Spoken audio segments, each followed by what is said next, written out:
This, I will now give the floor to the chair of the advisory committee. Ambassador Agyeman, you have the floor.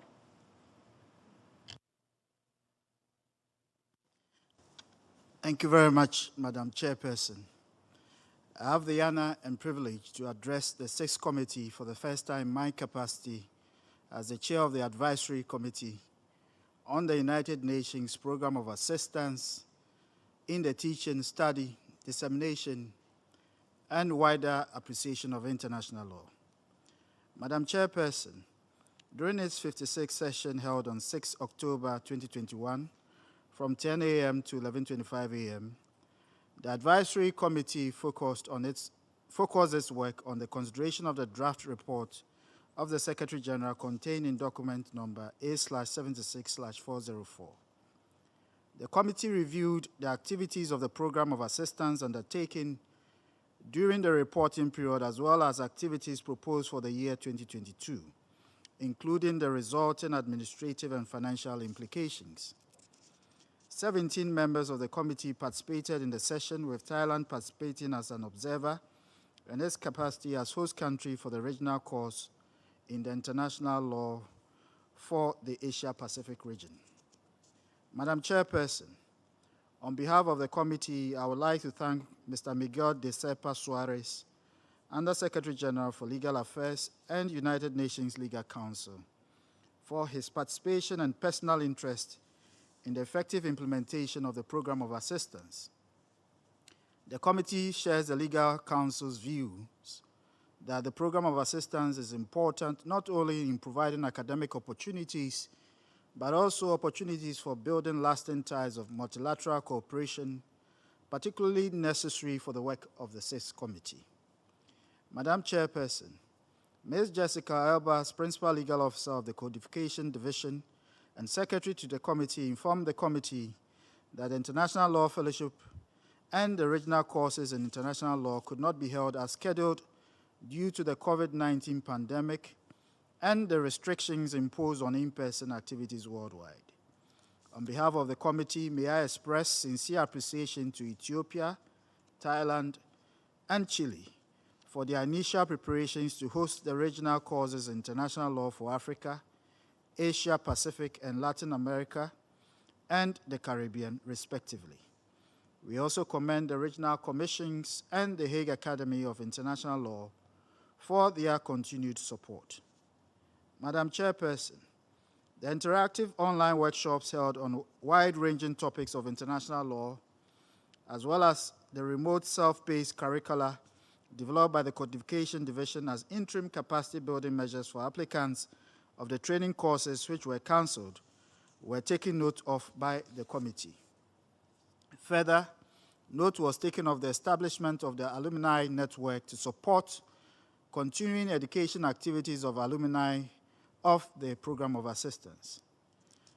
Madam Chairperson, sharing on the experiences and the experience of the interim online workshops and activities, the Secretariat bemoaned the lack of reliable internet connectivity, which prevented participants from developing countries, especially from effectively participating and benefiting from the virtual programs. In general, the committee is satisfied and remains appreciative of the innovative efforts by the Codification Division to ensure continuity of the Program of Assistance despite the hurdles of the COVID-19 pandemic. Taking into account the difficulties associated with the online workshops, however, the committee underscores the importance of resuming the traditional in-person format for international law fellowships and the regional courses in international law as soon as it is safe to do so. In the meantime, the online programs could be developed and administered as complementary resources to the traditional training programs. On the United Nations Audiovisual Library of International Law, it was indicated that while the pandemic afforded fewer opportunities to record lectures, work was advanced on its historic archives and on revamping the website. The committee welcomed the work carried out and urged the Codification Division to continue developing its content and explore further opportunities for its dissemination. The need for greater linguistic diversity in the content of the audiovisual library to ensure a wider reach to all regions and linguistic groups was emphasized. However, this was done without prejudice to first directing resources to the 6 official languages of the United Nations. Madam Chairperson, in view of the objective for a progressive development of international law, the committee urged the Secretariat to seek greater diversity in the legal traditions, professional backgrounds, and gender balance of the lecturers and experts relied upon for the programs. The Secretariat was also encouraged to continue the dissemination of international law publications in both digital and printed formats. Madam Chairperson, may I express the committee's support for the budget proposals in the UN regular budget for the 2020 programs and activities. I also take this opportunity to express the committee's gratitude to member states who generously contributed to the voluntary fund and the Hamilton Shelley Amara Singh Memorial Fellowship on the Law of the Sea.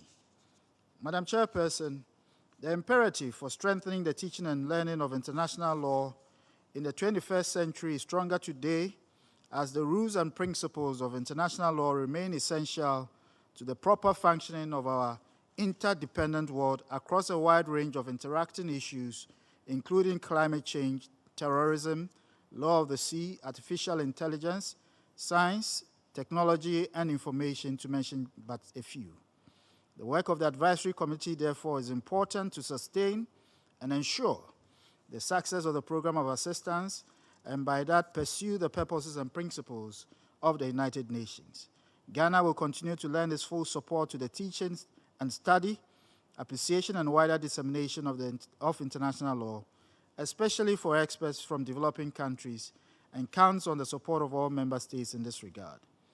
In my capacity as the chair of the Advisory Committee, I take this opportunity to particularly express my appreciation to the members of the committee for their constructive participation in the work of the session. The attachment of the members to the success of the program of assistance was well demonstrated in the frank, open, and constructive interventions that followed the consideration of the Secretary General's report. I also would like to express sincere appreciation once again to Ms.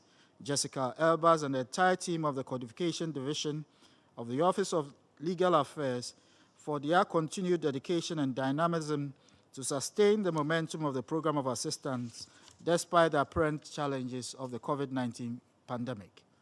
Madam Chairperson, I wish to conclude by indicating that Ms. Khalila Hackman, Counselor and Legal Advisor of the Permanent Mission of Ghana, will be introducing the zero draft at the close of today's debate with the intention to undertake transparent consultations on the draft resolution on this agenda item.